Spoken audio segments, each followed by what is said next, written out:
अब समझे आरव। ठाकुर वीर सिंह की आवाज तहखाने की दीवारों से टकराकर गूंज रही थी। तुम्हें यहां बुलाया नहीं गया, तुम्हें वापस लाया गया है। आरव लोहे के बंद दरवाजे के सामने खड़ा था। उसके हाथ में पिता का पुराना पत्र था और सामने वही ताला था जिस पर उल्टा त्रिकोण बना हुआ था। उसका दिमाग सुन्न हो चुका था। पिता, हवेली, वारिस, खून का रिश्ता, सब कुछ एक साथ उसके अंदर तूफान बनकर घूम रहा था। ऊपर से ठाकुर के भारी कदम नीचे उतर रहे थे। ठक ठक ठक। हर आवाज आरव के लिए मौत की उल्टी गिनती जैसी थी। उसने घबराकर ताले को फिर से खींचा। खुल जा, प्लीज खुल जा। लेकिन ताला अपनी जगह से हिला तक नहीं। डायरी उसके हाथ में अपने आप खुल गई। पन्ने तेजी से पलटने लगे जैसे तेज हवा चल रही हो। फिर एक पन्ने पर काले अक्षर उभरे, ताला लोहे से नहीं, खून से खुलेगा। आरव ने डरकर डायरी को देखा। खून से? नीचे दूसरी लाइन बनी, तुम्हारा खून। आरव पीछे हट गया। नहीं, मैं ये नहीं कर सकता। तभी ठाकुर की आवाज और करीब आ गई। करना ही पड़ेगा आरव, इस हवेली में हर दरवाजा कीमत मांगता है। आरव ने पीछे मुड़कर देखा। सीढ़ियों के अंधेरे से ठाकुर वीर सिंह नीचे उतर चुका था। उसकी आंखें लाल चमक रही थीं। हाथ की चांदी की अंगूठी से हल्की धुएं जैसी रोशनी निकल रही थी। तहखाने की हवा भारी हो गई। दीवारों पर बने काले सिंबल्स धीरे धीरे चमकने लगे। आरव ने डायरी को कसकर पकड़ लिया। तुम कौन हो? आरव चिल्लाया। इंसान हो या कुछ और? ठाकुर मुस्कुराया। इंसान था, अब हवेली का मालिक हूं। तुम मरे क्यों नहीं? ठाकुर ने धीरे धीरे कदम बढ़ाए, क्योंकि कुछ लोग मरकर खत्म हो जाते हैं और कुछ लोग मौत को भी अपना नौकर बना लेते हैं। आरव का गला सूख गया। ठाकुर अब बस कुछ कदम दूर था। तुम्हारे पिता ने भी यही सवाल पूछा था, ठाकुर बोला। बहुत अकड़ थी उसमें। कहता था कि वह हवेली को आजाद कर देगा, अनिका को मुक्त कर देगा। लेकिन वह भूल गया था कि इस हवेली में मुक्ति नहीं मिलती, सिर्फ सौदा होता है। आरव की आंखें गुस्से से भर गईं। तुमने मेरे पिता को मारा? ठाकुर ने हल्की हंसी हंसी। मैंने उसे मौका दिया था, उसने गलत चुनाव किया।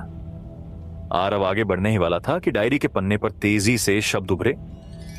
गुस्सा मत करो, दरवाजा खोलो। आरव ने दांत भींचे। मैं तुम्हारी बात क्यों मानूं? तुम भी मुझे उसी जगह ले जा रही हो जहां यह चाहता है। डायरी पर शब्द बदले, क्योंकि इस दरवाजे के पीछे तुम्हारे पिता की आवाज है। आरव जम गया। पिता की आवाज? ठाकुर अचानक रुक गया। उसके चेहरे की मुस्कान गायब हो गई। अनिका, वह गर्जा। तुम्हें यह बताने की हिम्मत कैसे हुई? आईने वाली लड़की भले सामने नहीं थी, लेकिन उसकी मौजूदगी पूरे तहखाने में महसूस हो रही थी। हवा तेज होने लगी। पुराने संदूक अपने आप खिसकने लगे। तभी एक संदूक का ढक्कन खुला और उसमें से छोटी सी जंग लगी चाकू जैसी चीज बाहर गिर गई। डायरी पर लिखा आया, जल्दी। आरव ने कांपते हाथों से चाकू उठाया। उसने अपनी हथेली को देखा। एक पल के लिए उसकी मां का चेहरा आंखों के सामने आया। पिता की धुंधली याद आई। वह घर याद आया जहां कभी किसी ने काली हवेली का नाम नहीं लिया था। अगर यह सब सच है, उसने खुद से कहा, तो मुझे सच जानना ही होगा। ठाकुर तेजी से उसकी तरफ बढ़ा। रुको। आरव ने चाकू से अपनी हथेली पर हल्का कट लगाया। दर्द की तेज लहर उसके हाथ से पूरे शरीर में दौड़ गई। खून की लाल बूंदें उसकी हथेली से निकलने लगी। उसने हाथ ताले पर रख दिया। पहले कुछ नहीं हुआ, फिर ताले पर बना उल्टा त्रिकोण लाल चमकने लगा। टक। ताले के अंदर से आवाज आई, टक टक टक, जैसे कोई बहुत पुरानी मशीन जाग रही हो। ठाकुर की आंखें फैल गईं। नहीं, यह दरवाजा अभी नहीं खुलना चाहिए। आरव ने पूरी ताकत से ताला खींचा। इस बार ताला खुल गया। लोहे का दरवाजा अपने आप धीरे धीरे पीछे की तरफ खुलने लगा। अंदर से इतनी ठंडी हवा आई कि आरव पीछे लड़खड़ा गया। उस हवा में राख की गंध थी और किसी पुराने दर्द की भी। दरवाजे के पीछे एक छोटा कमरा था, बाकी तहखाने से अलग। साफ तन सुथरा नहीं, पर जैसे किसी ने इसे छुपाकर रखा हो। दीवारों पर पुरानी न्यूज़पेपर कटिंग्स चिपकी थीं। एक कोने में लकड़ी की मेज थी। मेज पर एक पुराना टेप रिकॉर्डर रखा था। टेप रिकॉर्डर के पास कई कैसेट पड़ी थीं। एक कैसेट पर धूल में लिखा था, ARF। आरव का दिल जोर से धड़कने लगा। ये मेरे नाम से। ठाकुर पीछे से गरजा, उसे हाथ मत लगाना। आरव ने तुरंत कैसेट उठा ली।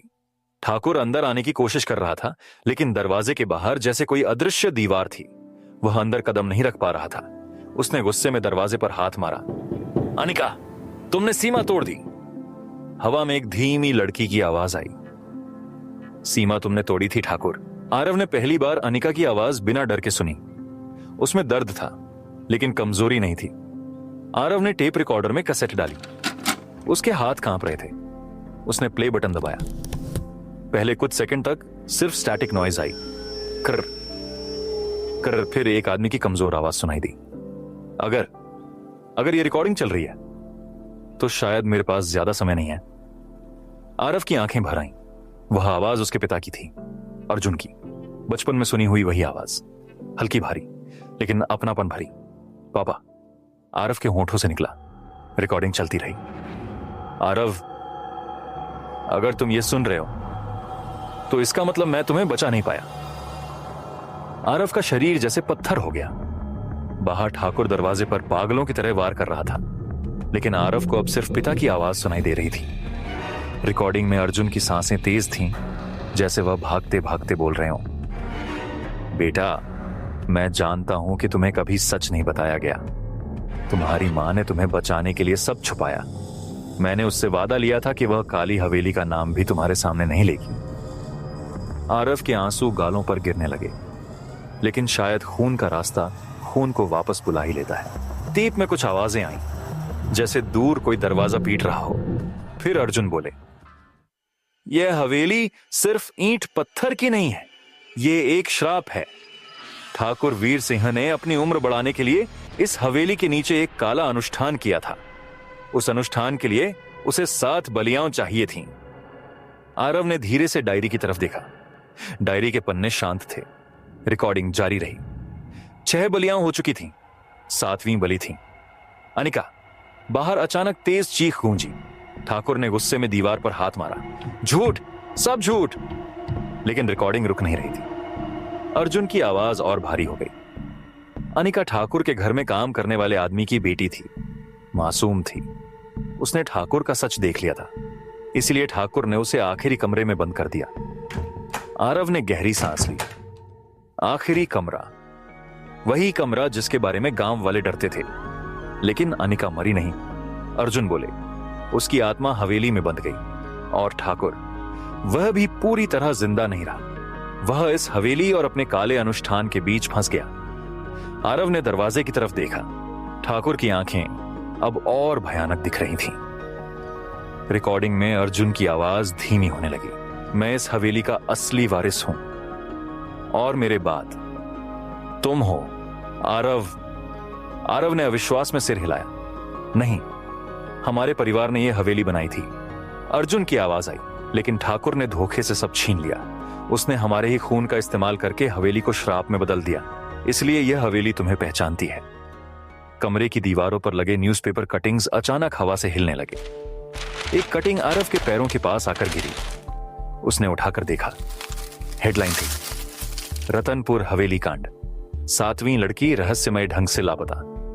नीचे धुंधली तस्वीर थी, एक छोटी लड़की, नाम अनिका। रिकॉर्डिंग फिर बोली, बेटा, अगर तुम यहां तक पहुंच गए हो तो याद रखना, ठाकुर को हराने का रास्ता आखिरी कमरे में है, लेकिन उस कमरे को खोलना आसान नहीं है। टेप में अचानक तेज खांसी की आवाज आई। फिर अर्जुन की आवाज टूटी हुई सुनाई दी। आखिरी कमरे की 7 चाबियां हैं। 6 हवेली में छुपी हैं। 7वीं किसी इंसान के पास नहीं है। आरव ने घबरा कर कहा, तो कहां है? जैसे रिकॉर्डिंग उसके सवाल का जवाब दे रही हो। अर्जुन बोले, 7वीं चाबी अनिका की याद में है। जब तक उसे उसकी मौत की पूरी सच्चाई याद नहीं आएगी, आखिरी कमरा नहीं खुलेगा। अचानक टेप रुक गया। आरव ने रिकॉर्डर को देखा। नहीं, अभी नहीं, प्लीज। उसने कैसेट को हल्का सा हिलाया, फिर प्ले दबाया। टेप फिर चली। इस बार अर्जुन की आवाज बहुत धीमी थी। आरव, किसी पर जल्दी भरोसा मत करना। गांव में हर चेहरा वैसा नहीं है जैसा दिखता है। मीरा। रिकॉर्डिंग अचानक कट गई। आरव का दिल धड़कना भूल गया। मीरा क्या? टेप में स्टैटिक नॉइज आने लगी। कार।